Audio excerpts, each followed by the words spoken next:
So this is the 70 Alliance meeting. It's a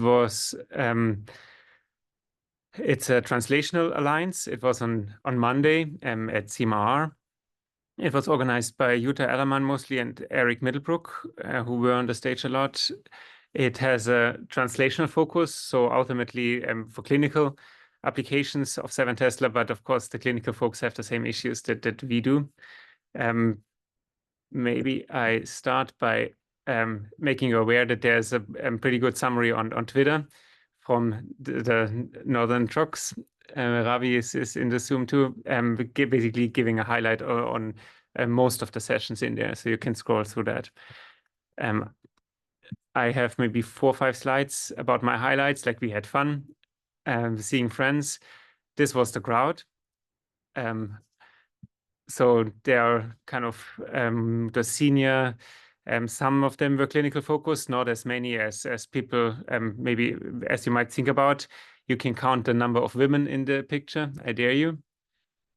And I had a talk about kind of the third of the shim and the coils and the end of service for Siemens, which I was a bit worried about because there was a bit drama in the before, but at the talk itself, there was, I think, not much drama. Siemens didn't really push back.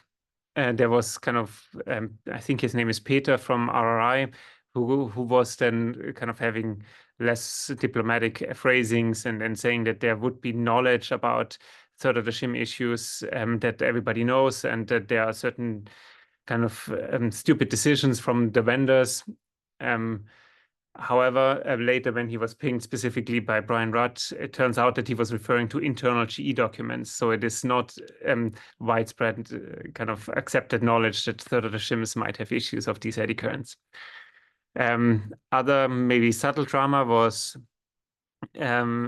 Joseph Fu reported on the Feinbergertron, namely that the initial models of the PNS and the kind of empirical confirmation of these models at PNS, that you can have these awesome head gradients without PNS issues, were basically not applicable in practical, like a use case. So basically saying that MGH and Siemens screwed up in their claims, and you cannot even use half of the magnitude of the gradient. They partly explain it with different positions where the head is in the isocenter. So if you pull the person a bit out, then the peripheral nerve stimulation really moves up, like the thresholds. But also they find that people that are older than 50 have way less peripheral nerve stimulation issues than the younger people, which might explain the different empirical results in the factory. Other news, maybe that in Scope, we are buying this 64-channel coil from Jajan via Scope, and Paul, who was our partner in this, is no longer with Scope. Instead, Cameron is taking over, and there's also Scott Turner, who you only see from the back over here. This was the program. So there was a big chunk of neuroimaging. You can see how many talks there were in a single day, like 25 talks. There was a specific flavor from the organizers, like there were CMRR folks and previous CMRR folks and friends from CMRR represented very heavily, similar for Mayo Clinic, but also a bit of other I think 2 from MGH and 2 from Iowa. I guess the folks that do clinical applications of 7 Tesla, but I was surprised on how many. Yeah, the institutional balance or dominance of certain labs for clinical 7 Tesla applications. The end of service poster that we had and we discussed last week, I think found reception among many vendors. So specifically Brian from GE explicitly had this point in his slide saying that they are upgrading any 7 Tesla scanner with 90 centimeter warm bore from any vendor and make it a Siemens Signa. So if we are running out of service, we just need to turn to them and they make a Siemens GE scanner out of it. He also had a map showing many kind of ongoing or planned in process GE scanners. So in the future, maybe there will be more GE scanners than the few that they have right now. Philips also explicitly had a statement that they are proud to have long-term support of older platforms, and they're still pushing new releases and new software developments on these old platforms, which might have been a kind of a reference to the end of service, maybe not, I don't know.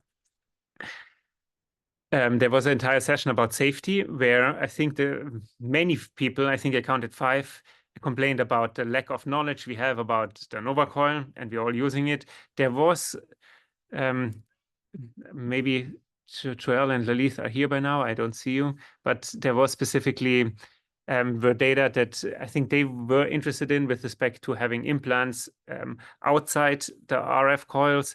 So there were SAR maps of the entire body, not only the upper part of the body, for the Nova coil from Patrick Ladden, which is maybe something that can help us with our implants at NIH. Then there was, like, I showed my CT scans and was afraid of that, but then casually the CMR also showing that they are images, which is clearly a Nova transmit coil, that they're obviously taking it apart, and then there are 3D models of this, which exactly has the counts of channels that we see on our CT scan. So they actually have a 3D representations of that and showing that in presentations, which made me feel less worried about intellectual property of individual cuts of the CT scans. Then I think overall I got the impression that we at NIH are extremely conservative with respect to implants and like safety. So if I talk to anybody about the fact that we need a signature from a medical person for every scan, that with a person that doesn't have all their wisdom teeth, or with anybody who has an ankle tattoo,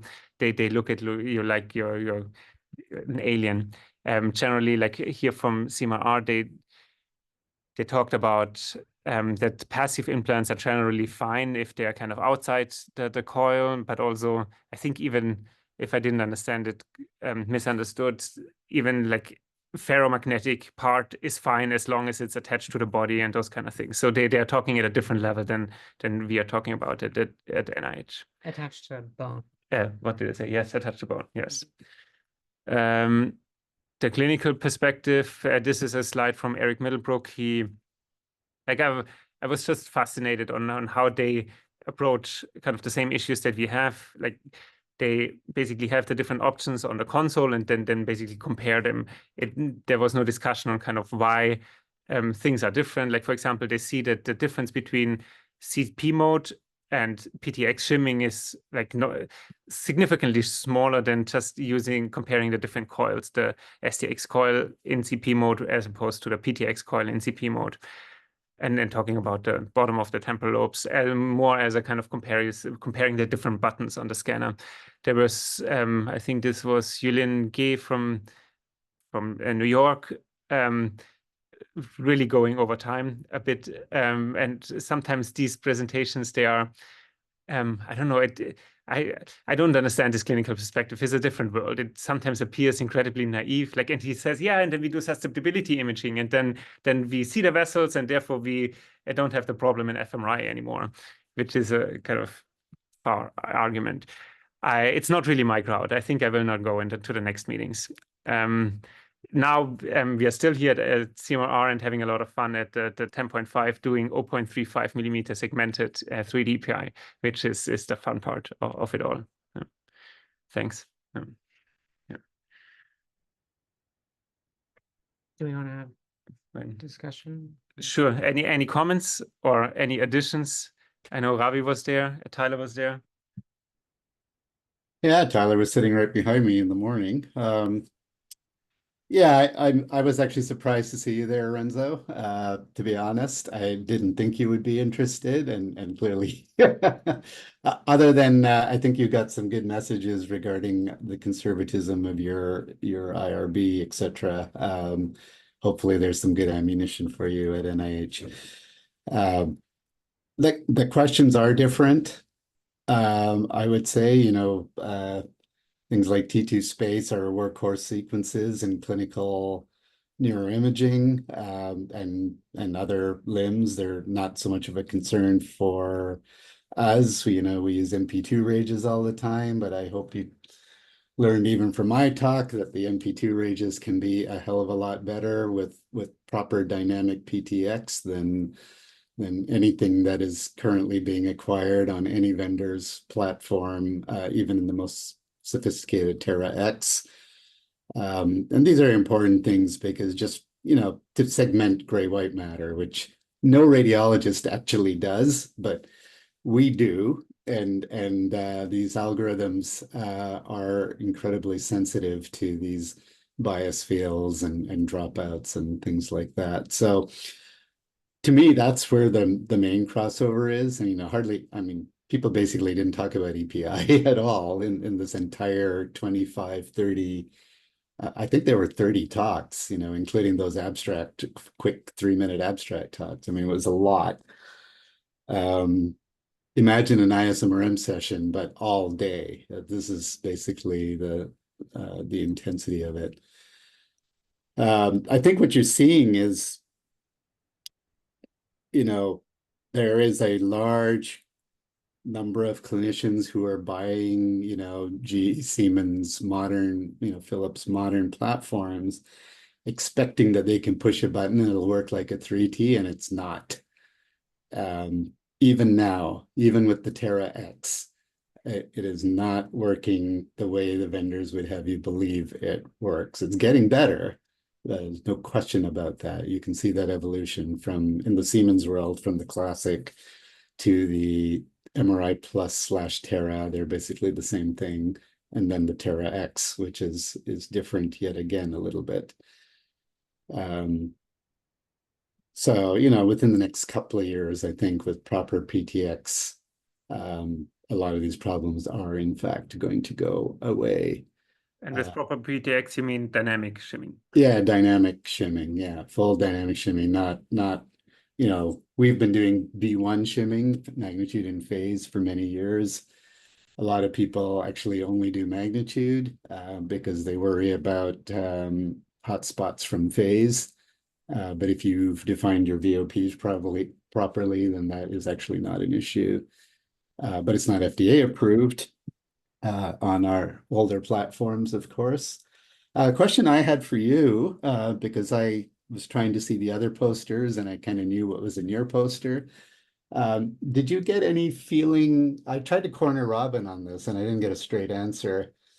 So he said, we will stop supporting. Well, he said, just because the end of life is 2027 doesn't mean we'll stop supporting, but I cannot guarantee we will support. And my question was, are you actually going to offer service contracts? And he didn't answer that question. Did you get a sense of that? But I think they still don't know how the phrasing will be. I got a sense from, I think, Stu, that they will offer contracts, but the phrasing and the kind of the text will look very, very different. I think Stu is still in discussion with the factory to see how much they can guarantee the availability of parts. But the parts should not be a problem for the 70 pluses, because most of the non-magnet parts are available and supported as part of the Terras anyway. I think maybe they will need to make a distinction between the 70 pluses and the ones that still have the MPCUs and those kind of things. But yeah, Robin told me something which I thought was total crap, because I've now gone back and he said everybody who got an MRI Plus, there was a statement on it that said that this will actually only be supported till 2027. We had the first MRI Plus, and I've gone and looked at my quotes and I don't see that statement anywhere. So, Pittsburgh is probably the last of the MRI Pluses, and it's going in basically right now. And these things weren't cheap upgrades because it's a big upgrade. So you mean they're only going to be supported for 2 years, 3 years? I mean, that's nonsense. Yeah. Yeah, he told me the same thing. It would be in big red letters, and that sometimes the salespeople would not talk about it as explicitly, but in a contract it would be there. Yeah, I don't see those contracts, but yeah. I heard this. I do. I certainly didn't see it. Okay. Sorry, Tyler. Yeah. No, that I was just agreeing with you. I heard from other Siemens people at the meeting that there's no way that Pittsburgh didn't know exactly what they were getting into, which surprises me because that wasn't what they expressed. But I mean, in Australia, the head of Australia, he was not aware for the end of service. Like when we reached out with the abstract to to Brisbane and Melbourne, they said, no, this applies to you. This is nothing in Australia. We have support longer than 2027. And then Stu Smeets had to reach out to the head of Australia Siemens. Yeah, we hadn't heard either until your abstract. Yeah. So yeah. And then our collaboration scientist here started poking around, and sure enough. Yeah. So no, I also didn't get a straight answer, but I think they are aware that they need to find a solution. There are too many sites and there's still too many good years in those scanners to just Well, drop. I sat next to the guy who's in charge of all the collaboration managers on the bus coming back, and I did point out to him that, the problem you're seeing is a problem of the early adopters who are actually the people who got you to where you are now, and you're turning your backs on them, and this is going to leave a very bad taste. And you now have companies like GE who will literally do a complete re-upgrade of your system into a GE system. And if this is really what you want, Siemens is going to be in some deep shit in the next few years. Yeah. So maybe we push something in motion now with that little poster.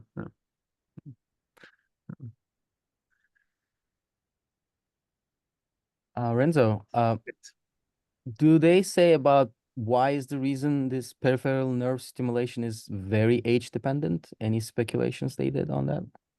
Not like it was just a sub part of the slide, so he didn't talk about it very detailedly. I think there was a weight thing, like for big people and thin people. Oh. Maybe that they have a correlation. I'm not sure if there's a correlation with age there.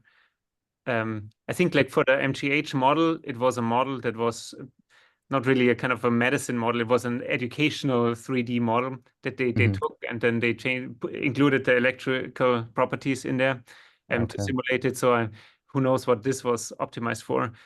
No, that they didn't discuss it. There's a paper written and under review, I think, right now that I've not seen. But yeah, I know about the weight body mass index conclusion that they had. I'm not sure if that's the age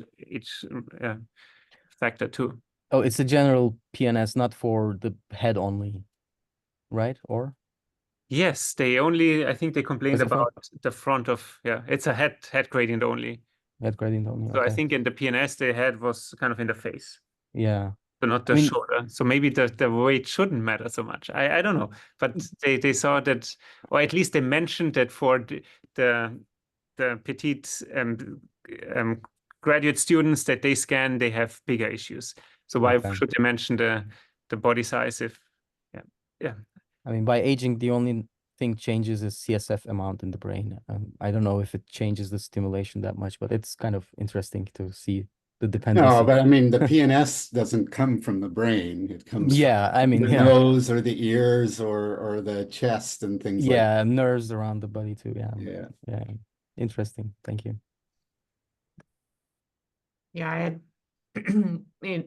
it wasn't at this meeting, but in Boston, there was a little bit of discussion about what the causes of the age differences might be, and there was some discussion about the amount of fat that is surrounding neurons. So that's probably part of that story too. Well, since Peter and I are probably the two eldest people here, we will say that we have no fat. Yes, Peter. You have some slides too? I mean, these are nowhere near what Renzo already has.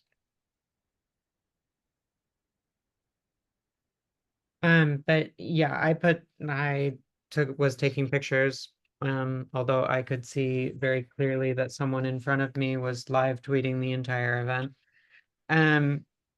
I guess the things that I got out of the meeting really came from just parts of the literature that I very rarely look at. So Daniel Pike talked a little bit about linearized fat and water separation that they are using for breast imaging. I'm working on similar things for FID types of modeling, and I think that it's cool that some of these problems are thought about all the time. The same for denoising MRSI. There's just really remarkable work on low rank structures in MRSI. And then I was really impressed by Noah Harrell's talk discussing surgery planning. I mean, I knew a lot of the story and had seen it previously, but it's always cool to see like a real world application of MR and especially 7T. As Renzo already said, there was a lot of discussion of susceptibility at 7T, which I thought was really interesting, but something that really popped out to me was the discussion about vessels within, or the vasculature within the hippocampus and why it poses specific problems both to clinical and obviously to fMRI questions as well. I thought that was really cool. We did see layer-specific ASL from Danny Wang. There's, I guess, an external conversation about can you have layer-specific when it's 1.25 millimeters, but in ASL, this is obviously a really big challenge to get there.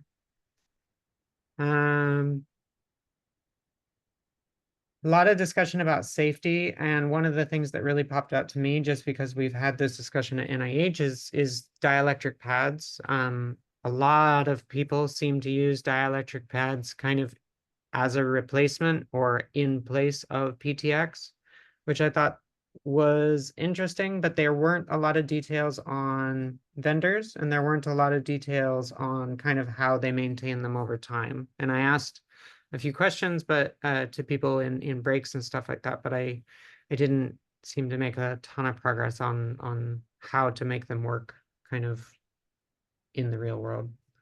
And also what happens when subjects move, because dielectric pads obviously change when subjects move. We already heard a little bit from Robbie, but yeah, I was very impressed by hearing about the scanner at Western and the PTX improvements to MP2 Rage in particular. I think all of us are acquainted with kind of the blowout structure in the temporal lobes of MP2 Rage. Sounds like a pretty cool place. And then the GE talk was really, yeah, I mean, I would say that you could summarize it by that one line of basically just the pointed comment of we'll take your old magnets, we welcome you all kind of thing. And just like they say that they have this growing 7T collaboration family, but you'll notice in the legend that a lot of these are either planned or in progress. So it's not quite the network that they're claiming to advertise there. So it's just they're still a small vendor in comparison, obviously. And that is it for me. Obviously, Renzo covered a lot of the stuff already. But I think GE partly even made up universities, right? There was one in Belgium, the Flanders University Group, that is getting a Cigna disk cover. But if you Google Flanders University Group, there's nothing like that. I didn't think of that. But don't you know that Peter is moving back to the Netherlands and this is his new university that he's the president of?